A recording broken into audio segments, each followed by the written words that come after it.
Hello, welcome back to episode number 2। कुछ सवाल नहीं, पहले इमेजिन करते हैं। Let's imagine 3.5 billion years ago न तुम, न मैं, न प्लांट्स, न एनिमल्स। तो फिर क्या? कुछ नहीं, बस उबलता हुआ पानी और उस पर पड़े हुए बेचारे कुछ केमिकल्स।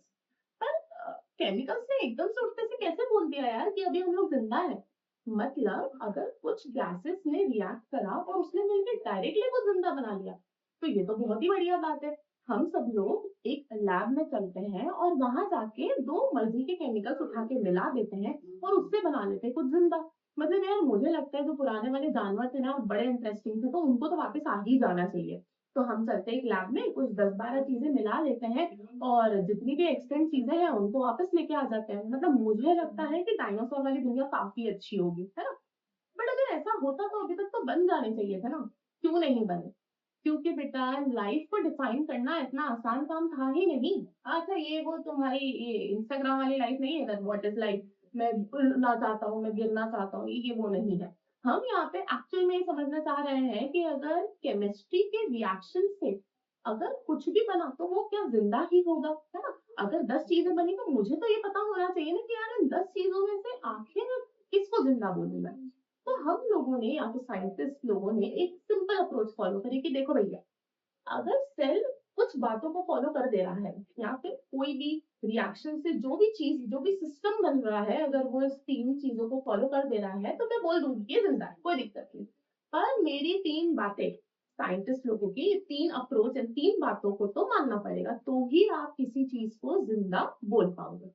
जैसे मैंने बोला किसी बच्चे को कि बेटा यार तेरा dressing sense is very good यार, तो क्या क्राइटेरिया फॉलो होगा किसी को ये कॉम्प्लीमेंट देने के लिए? हमेशा वो बहुत अलग डिफरेंट जॉनरा कपड़े पहनने में इंटरेस्टेड रहता है, काफी new new colour and combination try करता है, काफी बोल्ड है अपने लुक्स के साथ। तो ये बोलने के लिए कुछ क्राइटेरिया फॉलो करना पड़ेगा ना कि राह चलते किसी को भी बोल दोगे, है ना? तो जब जिसमें कुछ अलग होता है ना, उसी पे ध्यान जाता है हमारा। तो हमें भी ये देखना था कि ये तो नॉर्मल केमिकल रिएक्शन से चीजें बन रही है, क्या उसमें कुछ अलग था? ऐसी कुछ अलग चीजें फॉलो हो रही थी क्या कि अपन उसको जिंदा बोलते? चलो, तो सबसे पहले आता है हमारे पास जेनेटिक मटेरियल। अब सिर्फ समझेंगे। अब मान लो केमिकल रिएक्शन में मिलके कुछ बनाया, पर वो बनाया अगर अकेला रह गया तो आगे कैसे बढ़ेगा? मतलब चीजों की कॉपी होना तो बहुत जरूरी है। जैसे तुमने क्लास में नोट्स लिखे, अब लिखे थोड़ा टाइम याद था फिर भूल गए, अब तुमको उसको बार बार लिखना पड़ेगा कि तुम्हें ये हमेशा याद रखे। बेटा सेम यहाँ पर भी ऐसा ही होता है। अगर किसी चीज कोई भी जिंदा चीज बनी है तो उसको खुद को कॉपी करते आना चाहिए, वरना भुलाई जाएगी, खत्म, है ना? वैसे ही अगर आपने अगर उसकी कॉपी बना के रखी और पीछे वाला खत्म भी हो गया तो चल जाएगा ना, नई कॉपी तो है ना हमारे पास। इसलिए तुमने देखा इंपॉर्टेंट नोट्स की काफी सारी कॉपीज रखते कि यार चल अगर ये गुम गया तो एटलीस्ट दूसरे में तो अपने पास होना चाहिए। पर कॉफीज इतना आसान था बनाना। जैसे मैंने आप लोगों को बोला बेटा जाओ और पानी पताशे का पानी बना के ले आओ यार, मुझे बहुत ही पसंद है। तो तुम बोलोगे मैम बना तो लेंगे पर कोई रेसिपी कुछ यूट्यूब से गूगल से देख के कुछ तो दे दो। तो मैंने बोला नहीं नहीं, बिना रेसिपी के बना क्या डालोगे, कितने रेशो में मिक्स करोगे, नहीं कर पाओगे, राइट? तो इसलिए हमारे पास एक इंस्ट्रक्शन मैनुअल होता है। एक हमारे लिविंग सिस्टम में एक मैनुअल होती है जो हमें ये बताती है कितनी कॉपीज करनी है, कितनी देर में कॉपीज करनी है, कॉपीज कैसी दिखनी चाहिए, और इसी इंस्ट्रक्शन मैनुअल का नाम होता है the one and only genetic material. तो जेनेटिक मटेरियल हमारे पास एक लैब मैनुअल है जो आपको इंस्ट्रक्शंस बताएगी, पहले ये करो, पहले वो करो। तो हर एक लिविंग सिस्टम में इसका होना बहुत जरूरी है। पर सिर्फ कॉपीज बनाना है ना होगा? कॉपीज अलग अलग बनाना जरूरी होगा। जैसे आप लोग जब चीटिंग करते हो तो आगे वाला बोलता है ना, सुन जो भी लिखे थोड़ा सा मुझसे अलग लिखना, पता चले तेरा भी सेम और मेरा भी सेम तो दोनों पकड़े जाएंगे। अगर एक सेल भी सेल सेम और दूसरा सेल भी सेम तो एनवायरमेंट पकड़ के पहले मार देगा। मतलब हम लोगों को थोड़ा बहुत बदलाव तो चाहिए। तो जैसा पुराना वाला है उससे हल्का 19-20 डिफरेंस उसकी नई कॉपीज में होना चाहिए।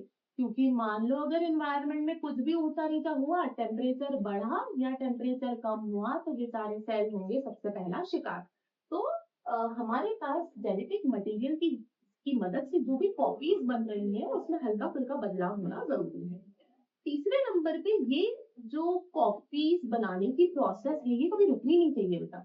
अगर रुक गई तो लिविंग सिस्टम खत्म हो जाएगा। तो ये तीनों चीजें जेनेटिक मटेरियल को फॉलो करना बहुत ज्यादा जरूरी होता है। नेक्स्ट आता है बेटा हमारे पास बाउंड्रीज है ना, at least someone is knowing boundaries, है ना। तो सेल में बाउंड्री होना क्यों, एक लिविंग सिस्टम में बाउंड्री होना क्यों जरूरी है।